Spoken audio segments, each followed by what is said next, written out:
Good morning. We are Group 2 of 4I Bio and we are going to present Experiment 1 or the isolation, characterization, and identification of industrially important microorganisms.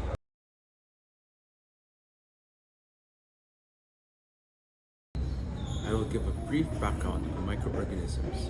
Microorganisms that can produce novel and biological active products come from nature. Standard microbiological practices are used to obtain industrial microorganisms. Three microorganisms that we will be handling in the experiment are Bacillus subtilis, a bacterial strain, Aspergillus oryzae, a filamentous fungus, and Lactobacillus casei, a lactic acid bacteria. Sterilization is a very important technique, as it is crucial before studying microorganisms to prevent interference of contaminants. This is an absolute requirement to prevent unwanted contaminants during culture preparation and transfer. Arsenic culture is a sterilized environment without any contaminating organisms. Pure cultures are free from influence of other microbial species for the determination of and optimization of distinct polyphasic characteristics. Examples of application in the industry are the food and beverage industry, pharmaceutical industry, and biotechnology. The types of culture media that will be used in the experiment are the nutrient agar, nutrient broth, potato detritus agar, potato detritus broth, and the MRS. For the objectives, by the end of the experiment, the students must be able to appropriate the culture media for the cultivation of microorganisms, understand the important components of particular mediums and purify of a culture, observe the microbial growth in different liquid and solid culture media, and interpret the microbial colony and growth patterns on tube and plated media.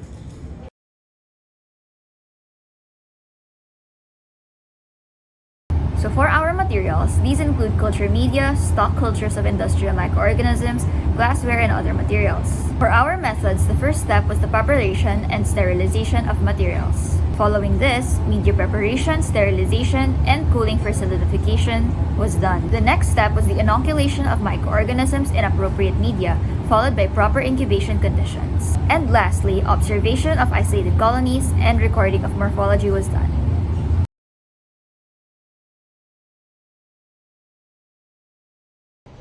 For the results and discussion, we begin by presenting the different media utilized in the experiment and its general purpose.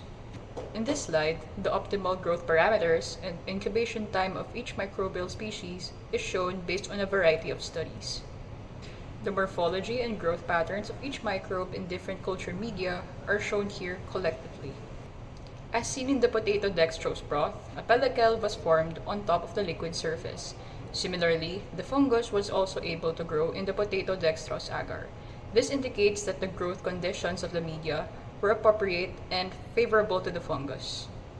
In general, Aspergillus oryzae possesses a filamentous morphology, characterized by having a green inner radius with white borders.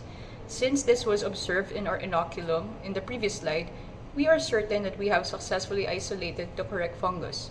Overall, Aspergillus oryzae can exploit a variety of sugar and nitrogen sources, and is capable of growing in vitro in other general-purpose media. Here, we observe the formation of irregularly shaped white colonies by Bacillus subtilis in a nutrient agar medium. Even though multiple interrupted streaking was done to inoculate this bacterium, streaking patterns in isolated colonies were not observed. This may be due to the overgrowth of the bacterium, given that it was incubated for at least a week before observation. Similarly, Bacillus subtilis was also able to grow in the nutrient agar deep, characterized by the formation of a cloudy white pellicle on the top surface. On the contrary, growth was not observed in the nutrient slant. Lastly, for Bacillus and broth, our observations show that there is a cloudy substance that formed at the bottom of the tube. Looking closely at the photo, we can conclude that the species was able to grow within its given growth medium. For the growth parameters of Bacillus subtilis, it requires high levels of salt, glucose from a carbon source, and ammonia from a nitrogen source. Its morphology, when inoculated correctly, should be white, opaque, and circular in agar and turbid in broth. Possible media where Bacillus can thrive is by using nutrient agar and TSA. Next, Lactobacillus casei in broth was also able to grow in the media, as there is a cloudy substance that formed at the bottom of the test tube. Then, for the plates, unfortunately, the agar melted as seen in the photo, so no growth was able to happen. With this, we think that the melted agar may be due to media preparation errors and inaccurate incubation conditions. The growth parameters for Lactobacillus casei is that they prefer to thrive in anaerobic conditions despite being facultative organisms. They need high nutrition in terms of B-complex vitamins, fermentable carbohydrates, and amino acids. As seen in the photo when inoculated, its morphology should be small, rod-shaped, and opaque. This species tends to grow in selective culture media such as MRS's very own LC agar. For the possible errors, first would be the melted MRS agar as seen in Figure A. This may be caused by incorrect media preparation, hence no growth was observed. As compared to Figure B, these are the expected results where the colonies are actually small, white, and have rod-shaped morphology. Next would be the nutrient agar slant where no growth was observed as compared to Figure B with a distinct streaking pattern. This may be caused by inoculation errors where insufficient amounts of colonies were inoculated or were killed by the heat from the loop.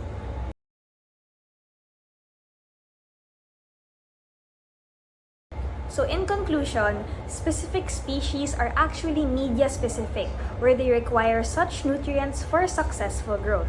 Next would be media preparation is really vital as the growth depends on its quality.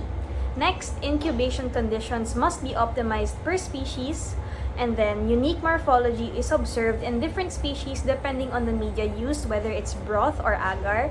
And lastly, morphological observation is not enough to identify specific species unless the source is known.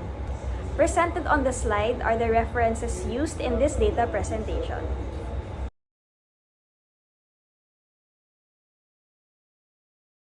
For our first question, what are some challenges in isolating and characterizing microorganisms for industrial purposes? So to answer this, challenges may include obtaining pure cultures, dealing with slow-growing or non-culturable microorganisms, and ensuring reproducibility in industrial processes. Why is it important to isolate pure cultures in microbiology, and what are the benefits of doing so? Isolating pure cultures in microbiology is important for several reasons.